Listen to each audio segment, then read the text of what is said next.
ರಾಜ್ಯ ಸರ್ಕಾರವು ಪರಿಶಿಷ್ಟ ಜಾತಿ ಮತ್ತು ಪರಿಶಿಷ್ಟ ವರ್ಗಗಳ ಮೇಲೆ ದೌರ್ಜನ್ಯ ತಡೆ ಪ್ರಕರಣಗಳನ್ನು ಸಮರ್ಪಕವಾಗಿ ತಡೆಗಟ್ಟಬೇಕೆಂಬ ಉದ್ದೇಶದಿಂದ ಇಡೀ ರಾಜ್ಯಾದ್ಯಂತ ಡಿಸಿಆರ್ಇ ಸೆಲ್ಗೆ ಡಿವೈಎಸ್ಪಿ ಆಗಿ ನೇಮಕ ಮಾಡಿದ್ದು, ಅವರಲ್ಲಿ ಬಹುತೇಕ ಜನ ಪರಿಶಿಷ್ಟ ಜಾತಿ, ಪರಿಶಿಷ್ಟ ಪಂಗಡಗಳ ಮೇಲಿನ ದೌರ್ಜನ್ಯ ತಡೆಯನ್ನು ಸಮರ್ಪಕವಾಗಿ ಪರಿಣಾಮಕಾರಿಯಾಗಿ ಜಾರಿ ಮಾಡುವಲ್ಲಿ ಸಂಪೂರ್ಣ ವಿಫಲರಾಗಿದ್ದಾರೆ ಎಂದು ದಮ್ಮದೀವಿಕೆ ಚಾರಿಟಬಲ್ ಟ್ರಸ್ಟ್ನ ಅಧ್ಯಕ್ಷ ಮಲ್ಲಿಕಾರ್ಜುನ್ ಬೇಸರ ವ್ಯಕ್ತಪಡಿಸಿದ್ದಾರೆ. ಆತ್ಮೀಯ ಎಲ್ಲ ರಾಮನಗರ ಮಾಧ್ಯಮದ ಮಿತ್ರರೇ, ದೃಶ್ಯ ಮಾಧ್ಯಮದ ಮಿತ್ರರೇ, ಕರ್ನಾಟಕ ರಾಜ್ಯದಲ್ಲಿ ವಿಶೇಷವಾಗಿ ದಲಿತರ ಮತ್ತು ಪರಿಶಿಷ್ಟ ಜಾತಿ, ಪರಿಶಿಷ್ಟ ವರ್ಗಗಳ ಮತವನ್ನು ಪಡೆದು ಅಧಿಕಾರಕ್ಕೆ ಬಂದಿರತಕ್ಕಂಥ ಕಾಂಗ್ರೆಸ್ ಸರ್ಕಾರ, ಸಿದ್ದರಾಮಯ್ಯ ನೇತೃತ್ವದ ಕಾಂಗ್ರೆಸ್ ಸರ್ಕಾರ ವ್ಯಾಪಕವಾಗಿ ರಾಜ್ಯಾದ್ಯಂತ ನಡೀತಾ ಇರ್ತಕ್ಕಂಥ ದಲಿತರ ಮೇಲಿನ ದೌರ್ಜನ್ಯ ಪ್ರಕರಣಗಳನ್ನು, SC/STಗಳ ಮೇಲಿನ ದೌರ್ಜನ್ಯ ತಡೆ ಪ್ರಕರಣಗಳನ್ನು ಸಮರ್ಪಕವಾಗಿ ಪರಿಣಾಮಕಾರಿಯಾಗಿ ತಡೆಗಟ್ಟಬೇಕು ಅಂತಕ್ಕಂಥ ನಿಟ್ಟಿನಲ್ಲಿ ಏನು ರೆಗ್ಯುಲರ್ ಪೊಲೀಸ್ ಸ್ಟೇಷನ್ಗಳಲ್ಲಿ ಇದ್ದಂಥ ಒಂದು ವ್ಯವಸ್ಥೆಯನ್ನು ತೆಗೆದು ಅದಕ್ಕೆ ಆದಂಥ ಸಪ್ರೇಟ್ ಆದಂಥ ವಿಂಗನ್ನು ಮಾಡಿ ಪರಿಶಿಷ್ಟ ಜಾತಿ ವರ್ಗಗಳ ಮೇಲಿನ ದೌರ್ಜನ್ಯ ತಡೆಗಟ್ಟೋದಕ್ಕೆ DCRE ಅಂತಕ್ಕಂಥ ಒಂದು ಸ್ಪೆಷಲ್ ಟಾಸ್ಕ್ ಫೋರ್ಸನ್ನು ರಚನೆ ಮಾಡಿದೆ. ಆದರೆ ಅದನ್ನು ರಚನೆ ಮಾಡಿದ ಮೇಲೆ ಅಲ್ಲಿಗೆ ಒಬ್ಬ ಸಮರ್ಥವಾದಂಥ DGP ಅವರನ್ನು ಹಾಕಬೇಕಾಗಿತ್ತು. ಅಲ್ಲಿ ರಾಮಚಂದ್ರ ರಾವ್ ಅಂತಕ್ಕಂಥ ಒಬ್ಬ DGP ಅವರನ್ನು ಹಾಕೋದ್ರ ಮುಖಾಂತರ ಅಲ್ಲಿ ಆ ರನ್ಯಾ ರಾವ್ ಅಂತಕ್ಕಂಥ ಒಬ್ಬ ಜೈಲು ಪಾಲಾಗಿರ್ತಕ್ಕಂಥ ಮತ್ತು ಸ್ಮಗ್ಲಿಂಗ್ ಮಾಡಿರ್ತಕ್ಕಂಥವರ ತಂದೆಯನ್ನು ಅದರಲ್ಲಿ ಅಲಿಗೇಷನ್ ಆಗಿ ಮುಜುಗರಕ್ಕೀಡಾಗಿದ್ದಂಥ ರಾಮಚಂದ್ರ ರಾವ್ ಅಂತಕ್ಕಂಥ ಒಬ್ಬ ಭ್ರಷ್ಟ ಅಧಿಕಾರಿಯನ್ನು ಅಲ್ಲಿಗೆ ಹಾಕಿದ್ರು. ಅದರ ಮುಖಾಂತರ ಅವರು ಇಡೀ ಆಫೀಸ್ನಲ್ಲಿ, ಕಚೇರಿನಲ್ಲಿ ಕಾಮಕೇಳಿಯಲ್ಲಿ ತೊಡಗಿ ಮತ್ತು ಬೇರೆ ಬೇರೆ ಹೆಂಗಸರುಗಳ ಜೊತೆಯಲ್ಲಿ ಅವರು ಬೇಡದಿರ್ತಕ್ಕಂಥ ವ್ಯವಹಾರಗಳನ್ನು ಮಾಡಿದ್ರಿಂದ ಇಲಾಖೆ ಮುಜುಗರ ಅನುಭವಿಸುವಂತಾಯಿತು ಮತ್ತು ಅದು ದೊಡ್ಡ ಪ್ರಮಾಣದಲ್ಲಿ ತಲೆ ತಗ್ಗಿಸುವಂಥ ಕೆಲಸ ಆಗಿ ಈಗ DGP ಅವ್ರನ್ನ ಸರ್ಕಾರ ಸಸ್ಪೆಂಡ್ ಮಾಡಿದೆ ಮತ್ತು ಅದಕ್ಕೆ ಹೊಸ DGP ಅವರನ್ನ ಇನ್ನೂ ಯಾರನ್ನು ಕೂಡ ನೇಮಕ ಮಾಡಿಲ್ಲ. ಅದೇ ರೀತಿಯಲ್ಲಿ ಇಡೀ ರಾಜ್ಯಾದ್ಯಂತ ಇರ್ತಕ್ಕಂಥ DCRE ಸೆಲ್ಗಳಿಗೆ ಯಾರ್ಯಾರನ್ನ DYSPಗಳಾಗಿ ನೇಮಕ ಮಾಡಿದ್ರೆ ಅವರಲ್ಲಿ ಬಹುತೇಕ ಜನ ಪರಿಶಿಷ್ಟ ಜಾತಿ, ಪರಿಶಿಷ್ಟ ವರ್ಗಗಳ ಮೇಲಿನ ದೌರ್ಜನ್ಯ ತಡೆಯನ್ನು ಸಮರ್ಪಕವಾಗಿ ಪರಿಣಾಮಕಾರಿಯಾಗಿ ಜಾರಿ ಮಾಡೋದ್ರಲ್ಲಿ ಸಂಪೂರ್ಣವಾಗಿ ಸೋತಿದ್ದಾರೆ. ಮತ್ತು ಅವ್ರಿಗೆ ಅದರ ಗಂಧಗಾಳಿನೂ ಕೂಡ ಗೊತ್ತಿಲ್ಲದೆ ಇರ್ತಕ್ಕಂಥವ್ರನ್ನ ಹಾಕಿದ್ದಾರೆ. ಅಥವಾ ಮೇಲ್ಜಾತಿಯವ್ರ ಪರವಾದಂಥ ಇಚ್ಛಾಶಕ್ತಿ ಹೊಂದಿರತಕ್ಕಂಥ, ಆರೋಪಿಗಳ ಪರ ಇಚ್ಛಾಶಕ್ತಿ ಹೊಂದಿರತಕ್ಕಂಥ ಜನರನ್ನು ಈ ಒಂದು ತನಿಖಾಧಿಕಾರಿಗಳನ್ನಾಗಿ ನೇಮಕ ಮಾಡಿರೋದ್ರಿಂದಾಗಿ ಇದು ಗಂಭೀರವಾಗಿ ಎಲ್ಲ ಪ್ರಕರಣಗಳು ಸಹ ಒಂದು ಬಿ ರಿಪೋರ್ಟ್ ಆಗ್ತಕ್ಕಂಥ ಮತ್ತು ಅದಕ್ಕೆ ಸಂಬಂಧಪಡದಿರ್ತಕ್ಕಂಥ ದಲಿತರನ್ನೇ ಎದುರಿಸ್ತಕ್ಕಂಥ, ಶೋಷಿತ ಸಮಾಜದನ್ನೇ ಬಾಧಿತರನ್ನೇ ಕೂಡ ಬೆದರಿಸ್ತಕ್ಕಂಥ ಒಂದು ಕೆಲಸವನ್ನು ಅವರು ಮಾಡ್ತಾಯಿದ್ದಾರೆ.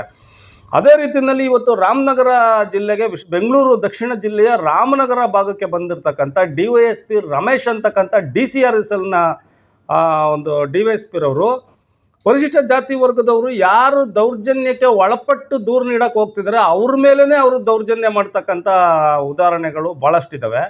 ಉದಾಹರಣೆಗೆ ಅವರು ಮೊದಲನೇ ಕೇಸನ್ನು ರಿಜಿಸ್ಟರ್ ಮಾಡೋದಕ್ಕೆ ಅವರು 4 ತಿಂಗಳು ತಗೊಂಡಿದ್ದಾರೆ. 4 ತಿಂಗಳು ತಗೊಂಡು ಆ 4 ತಿಂಗಳ ನಂತರ ಆ ರಾಜಮೌರ್ಯ ಅಂತಕ್ಕಂಥ ಒಬ್ಬ ಹುಡುಗ ದೂರು ಕೊಡಲಿಕ್ಕೆ ಅಂತ ಹೇಳ್ಬಿಟ್ಟು ಒಬ್ಬರು ಮಧುಬಾಲ ಅಂತ ಅಧಿಕಾರಿ ಒಬ್ಬರು ಸಾಕಮ್ಮ ಅಂತಕ್ಕಂಥವ್ರ ಮೇಲೆ ದೌರ್ಜನ್ಯ ಮಾಡಿರ್ತಾರೆ, ಆ ಮಂಜುಳಾ ಅಂತಕ್ಕಂಥವ್ರ ಮೇಲೆ ದೌರ್ಜನ್ಯ ಮಾಡಿರ್ತಾರೆ. ಆ ದೌರ್ಜನ್ಯಕ್ಕೆ ಒಳಪಟ್ಟಿರ್ತಕ್ಕಂಥ ಅವರು ಆ ಮಧುಬಾಲ ಮೇಲೆ ಕಂಪ್ಲೇಂಟ್ ಕೊಡೋಕ್ಕೆ ಬಂದಾಗ ಈ ಆರೋಪಿತರ ಪರವಾದ ಇಚ್ಛಾಶಕ್ತಿಯಿಂದ DSPನೇ ಹೋಗಿ ದೌರ್ಜನ್ಯಕ್ಕೆ ಒಳಪಟ್ಟು ದೂರು ನೀಡೋಕ್ಕೆ ಬಂದಿರೋರ ಮೇಲೆ ಐಜೂರು ಪೊಲೀಸ್ ಸ್ಟೇಷನಲ್ಲಿ ದೂರು ಕೊಡ್ತಾನೆ. ಅಂದರೆ ಪರಿಶಿಷ್ಟ ಜಾತಿ ವರ್ಗದವ್ರ ಮೇಲೆ ದೂರು ಕೊಡೋಕ್ಕೆ ಬಂದಿರತಕ್ಕಂಥವ್ರು ಪರವಾಗಿ ನಿಂತ್ಕೊಂಡು ಪರವಾಗಿರ್ಬೇಕಾಗಿರ್ತಕ್ಕಂಥ ಅಧಿಕಾರಿ ಯಾರಿದ್ದಾರೆ ಅವರು ದೌರ್ಜನ್ಯಕೋರರ ಪರವಾದಂಥ ಇಚ್ಛಾಶಕ್ತಿಯನ್ನು ಹೊಂದಿ ಅವ್ರ ಮೇಲೆ ಕಾಂಟ್ರಾಕ್ಟ್ ತಗೊಂಡು ದೂರು ನೀಡೋಕ್ಕೆ ಹೋಗ್ತಾರೆ. ಇಂಥ ಅಸಮರ್ಥ ಅಧಿಕಾರಿಯನ್ನು ತಂದು ಈ ಬೆಂಗಳೂರು ದಕ್ಷಿಣ ಜಿಲ್ಲೆಗೆ ಹಾಕಿರ್ತಕ್ಕಂಥದ್ದು ಭಾಳ ದುರಂತದ ವಾತಾವರಣ ಆಗಿದೆ.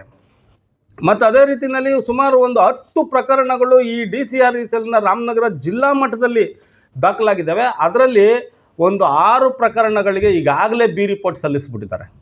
6 ಪ್ರಕರಣಗಳಿಗೆ ಅವರು ಬಿ ರಿಪೋರ್ಟ್ ಸಲ್ಲಿಸಿದ್ರೆ ಇನ್ನು 4 ಪ್ರಕರಣಗಳನ್ನು ಹೇಗೆ ನಡೆಸ್ತಾರೆ? ಮತ್ತು DCRE ಸೆಲ್ ಇರ್ತಕ್ಕಂಥದ್ದು ಸಪ್ರೇಟ್ ಮಾಡಿರ್ತಕ್ಕಂಥದ್ದು ಕೊಟ್ಟಂಥ ಎಲ್ಲ ಪ್ರಕರಣಗಳನ್ನು ಸಮರ್ಥವಾಗಿ ತನಿಖೆ ಮಾಡಿ ಚಾರ್ಜ್ ಶೀಟ್ ಸಲ್ಲಿಸಬೇಕು ಅಂತ. ಬಿ ರಿಪೋರ್ಟ್ ಹಾಕೋದಕ್ಕೆ ಯಾಕ್ರಿ ಈ ಇಲಾಖೆ ತೆಗಿಬೇಕಾಗಿತ್ತು?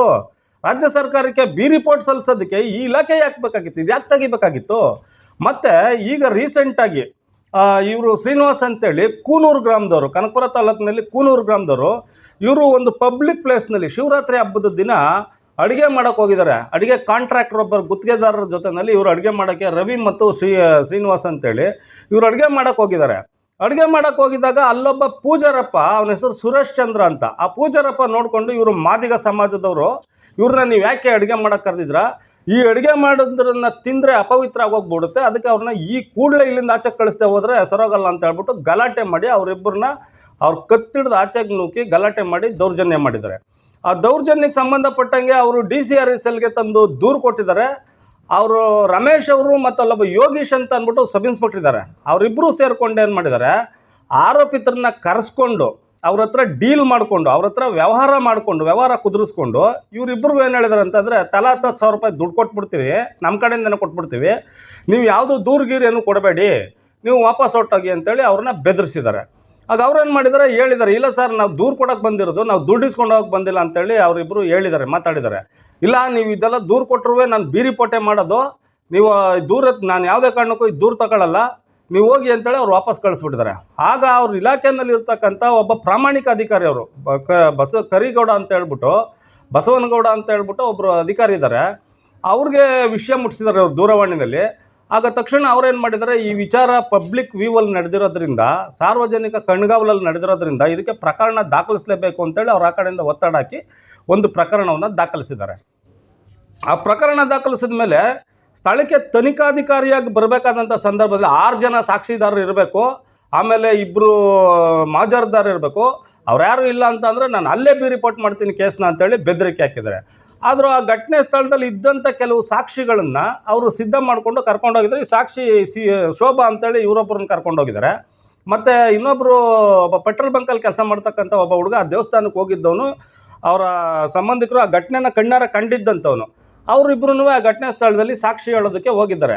ಸಾಕ್ಷಿ ಹೇಳೋಕ್ಕೆ ಹೋದಂಥ ಸಂದರ್ಭದಲ್ಲಿ ಸಾಕ್ಷಿಗೆ ಏನು ಹೇಳಿದ್ದಾರೆ ಅಂತಂದರೆ, ನೀವಿಬ್ಬರೂ ಆ ಘಟನೆ ಸ್ಥಳದಲ್ಲಿ ಇರಲಿಲ್ಲ, ನಿಮ್ಮ ಮೊಬೈಲು ಒಬ್ಬಳದು ಮೆಳೆಕೊಟ್ಟಲ್ಲಿ ತೋರಿಸ್ತದೆ, ಇನ್ನೊಬ್ಬಂದು ಮುದ್ವಾಡಿಯಲ್ಲಿ ತೋರಿಸ್ತೈತೆ, ಹಾಗಾಗಿ ನೀವು ಘಟನೆ ಸ್ಥಳದಲ್ಲಿ ಇರಲಿಲ್ಲ ಅಂತ ಹೇಳ್ಬಿಟ್ಟು ಅವ್ರದ್ದು ಕಾಲ್ ಡೀಟೇಲ್ಸು ಮತ್ತು ಲೊಕೇಶನ್ನು ಎಲ್ಲನೂ ಹಾಕಿ ತೆಗೆದು ಸಾಕ್ಷಿಗಳನ್ನು ಬೆದರಿಸಿದ್ದಾರೆ. ಯಾವ ಕಾನೂನಲ್ಲಿ ನೀವು ಎಲ್ಲೋದ್ರೂ ಮೊಬೈಲೇ ತಗೊಂಡೋಗ್ಬೇಕು ಅಂತ ಕಾನೂನಿದೆ?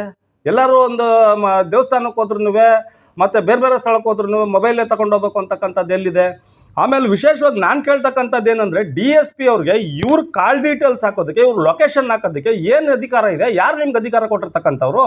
ಇವ್ರ ಕಾಲ್ ಡೀಟೇಲ್ಸ್ ಇವರು MN ರೌಡಿನ, ಇಲ್ಲ ಗೂಂಡಾಕ್ಟಲ್ಲಿದ್ದಾರಾ, ಇಲ್ಲ MOB ಆಸಾಮಿನ, ಇಲ್ಲ ಕೊಲೆ ಪಾತಕಿನ, ಅತ್ಯಾಚಾರಕ್ಕೆ ಏನಾದ್ರು ಸಪೋರ್ಟ್ ಮಾಡಿದಾರೆ, ಈಡಾಗಿದ್ದಾರೆ, ಏನಾಗಿದ್ದಾರೆ ಅಂತ ಅಂದ್ಬಿಟ್ಟು ಇವ್ರನ್ನ ಕಾಲ್ ಡೀಟೇಲ್ಸ್ನ ನೀವು ಹಾಕಿದ್ರಿ, ಲೊಕೇಶನ್ ಹೆಂಗೆ ತೆಗೆದ್ರಿ ನೀವು? ಯಾರು ಪರ್ಮಿಷನ್ ಕೊಟ್ಟಿರೋದು ನಿಮಗೆ ಅಂತಕ್ಕಂಥ ಪ್ರಶ್ನೆನ ನಾವು ಎತ್ತಲೇಬೇಕಾಗುತ್ತೆ.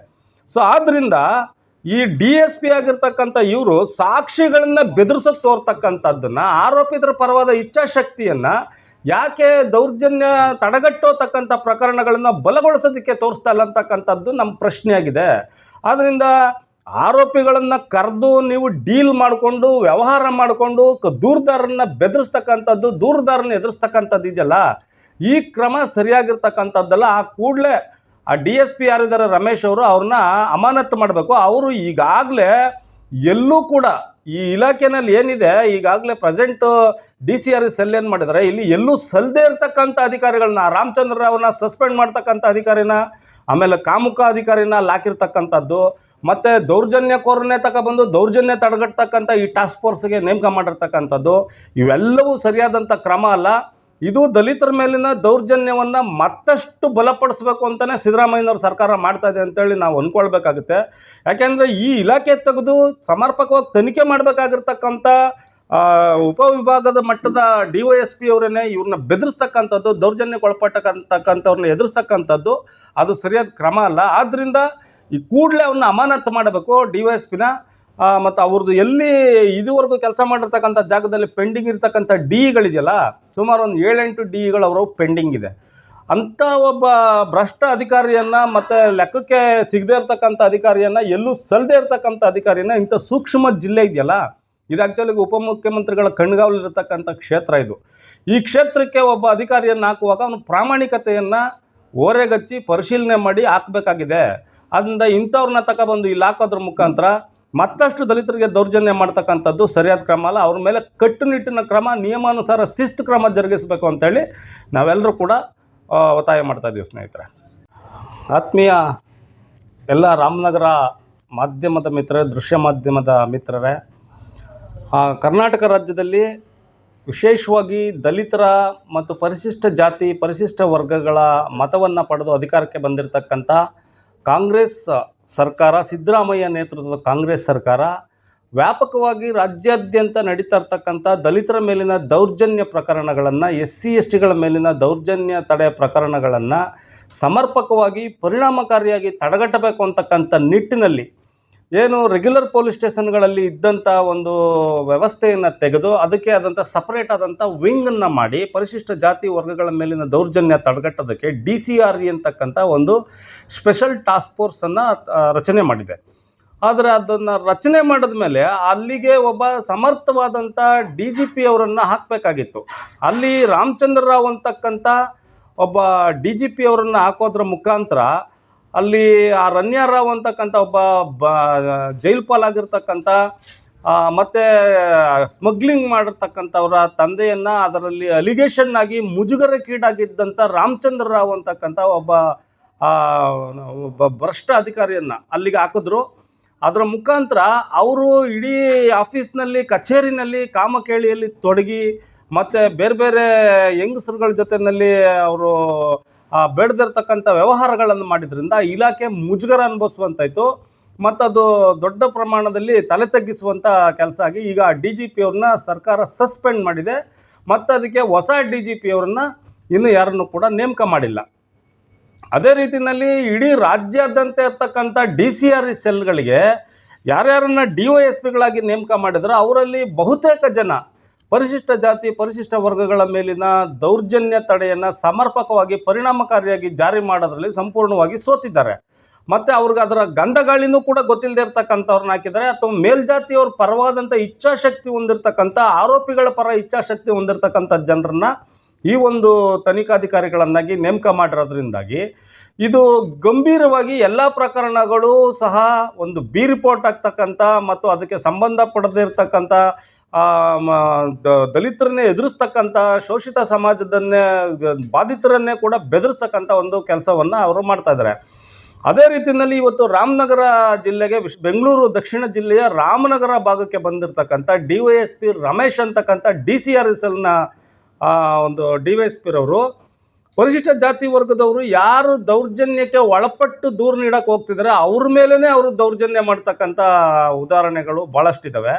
ಉದಾಹರಣೆಗೆ ಅವರು ಮೊದಲನೇ ಕೇಸನ್ನು ರಿಜಿಸ್ಟರ್ ಮಾಡೋದಕ್ಕೆ ಅವರು 4 ತಿಂಗಳು ತಗೊಂಡಿದ್ದಾರೆ. 4 ತಿಂಗಳು ತಗೊಂಡು ಆ 4 ತಿಂಗಳ ನಂತರ ಆ ರಾಜಮೌರ್ಯ ಅಂತಕ್ಕಂಥ ಒಬ್ಬ ಹುಡುಗ ದೂರು ಕೊಡಲಿಕ್ಕೆ ಅಂತ ಹೇಳ್ಬಿಟ್ಟು ಅವರು ಒಬ್ಬರು ಮಧುಬಾಲ ಅಂತ ಅಧಿಕಾರಿ ಒಬ್ಬರು ಸಾಕಮ್ಮ ಅಂತಕ್ಕಂಥವ್ರ ಮೇಲೆ ದೌರ್ಜನ್ಯ ಮಾಡಿರ್ತಾರೆ, ಆ ಮಂಜುಳಾ ಅಂತಕ್ಕಂಥವ್ರ ಮೇಲೆ ದೌರ್ಜನ್ಯ ಮಾಡಿರ್ತಾರೆ. ಆ ದೌರ್ಜನ್ಯಕ್ಕೆ ಒಳಪಟ್ಟಿರ್ತಕ್ಕಂಥ ಅವರು ಆ ಮಧುಬಾಲ ಮೇಲೆ ಕಂಪ್ಲೇಂಟ್ ಕೊಡೋಕ್ಕೆ ಬಂದಾಗ ಈ ಆರೋಪಿತರ ಪರವಾದ ಇಚ್ಛಾಶಕ್ತಿಯಿಂದ DSPನೇ ಹೋಗಿ ದೌರ್ಜನ್ಯಕ್ಕೆ ಒಳಪಟ್ಟು ದೂರು ನೀಡೋಕ್ಕೆ ಬಂದಿರೋರ ಮೇಲೆ ಐಜೂರು ಪೊಲೀಸ್ ಸ್ಟೇಷನಲ್ಲಿ ದೂರು ಕೊಡ್ತಾನೆ. ಅಂದರೆ ಪರಿಶಿಷ್ಟ ಜಾತಿ ವರ್ಗದವ್ರ ಮೇಲೆ ದೂರು ಕೊಡೋಕ್ಕೆ ಬಂದಿರತಕ್ಕಂಥವ್ರು ಪರವಾಗಿ ನಿಂತ್ಕೊಂಡು ಪರವಾಗಿರ್ಬೇಕಾಗಿರ್ತಕ್ಕಂಥ ಅಧಿಕಾರಿ ಯಾರಿದ್ದಾರೆ ಅವರು ದೌರ್ಜನ್ಯಕೋರರ ಪರವಾದಂಥ ಇಚ್ಛಾಶಕ್ತಿಯನ್ನು ಹೊಂದಿ ಅವ್ರ ಮೇಲೆ ಕಾಂಟ್ರಾಕ್ಟ್ ತಗೊಂಡು ದೂರು ನೀಡೋಕ್ಕೆ ಹೋಗ್ತಾರೆ.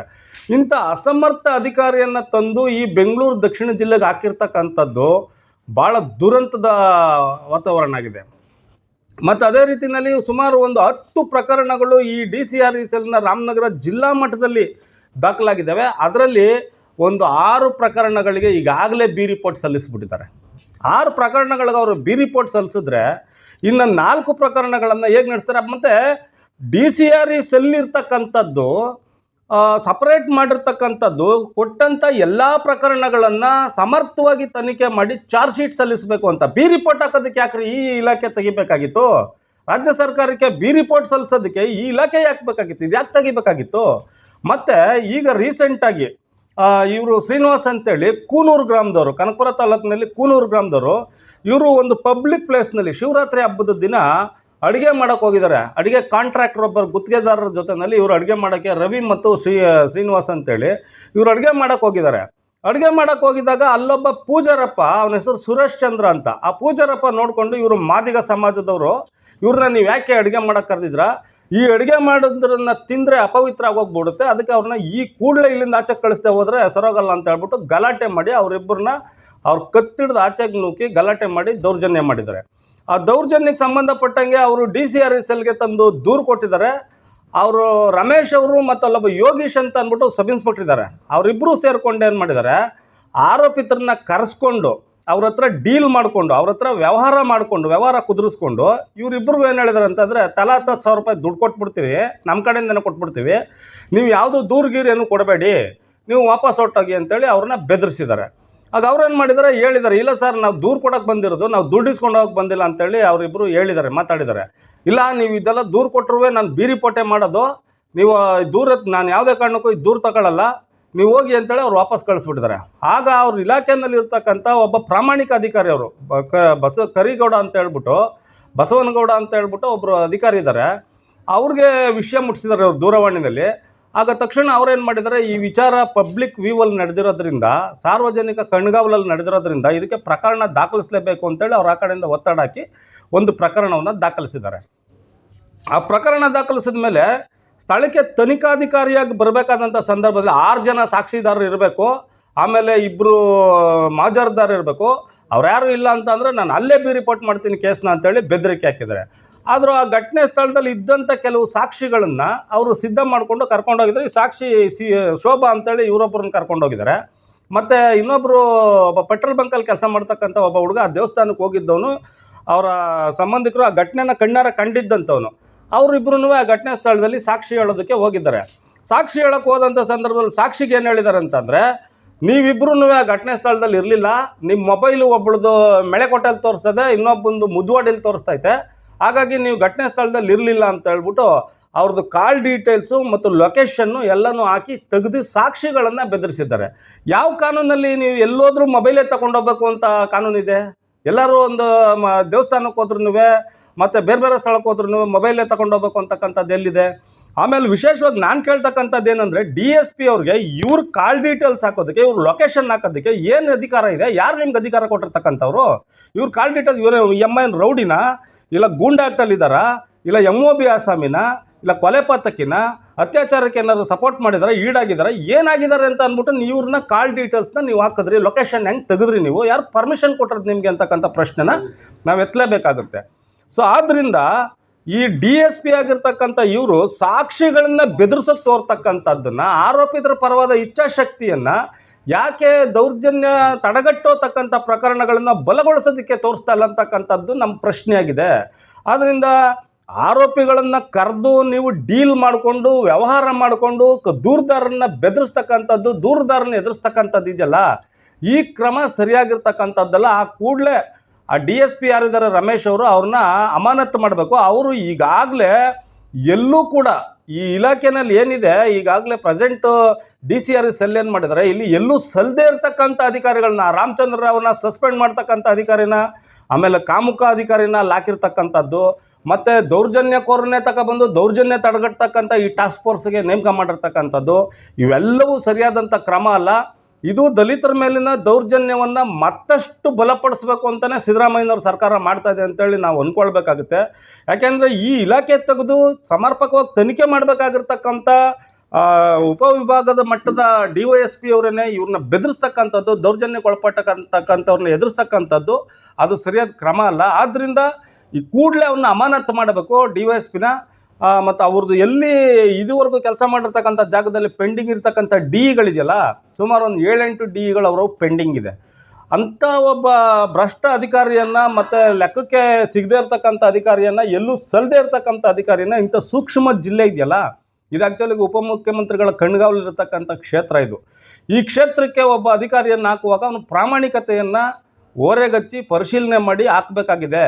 ಅದರಿಂದ ಇಂಥವ್ರನ್ನ ತಗೊಬಂದು ಇಲ್ಲಿ ಹಾಕೋದ್ರ ಮುಖಾಂತರ ಮತ್ತಷ್ಟು ದಲಿತರಿಗೆ ದೌರ್ಜನ್ಯ ಮಾಡ್ತಕ್ಕಂಥದ್ದು ಸರಿಯಾದ ಕ್ರಮ ಅಲ್ಲ. ಅವ್ರ ಮೇಲೆ ಕಟ್ಟುನಿಟ್ಟಿನ ಕ್ರಮ, ನಿಯಮಾನುಸಾರ ಶಿಸ್ತು ಕ್ರಮ ಜರುಗಿಸಬೇಕು ಅಂತೇಳಿ ನಾವೆಲ್ಲರೂ ಕೂಡ ಒತ್ತಾಯ ಮಾಡ್ತಾ ಇದ್ದೀವಿ ಸ್ನೇಹಿತರೆ.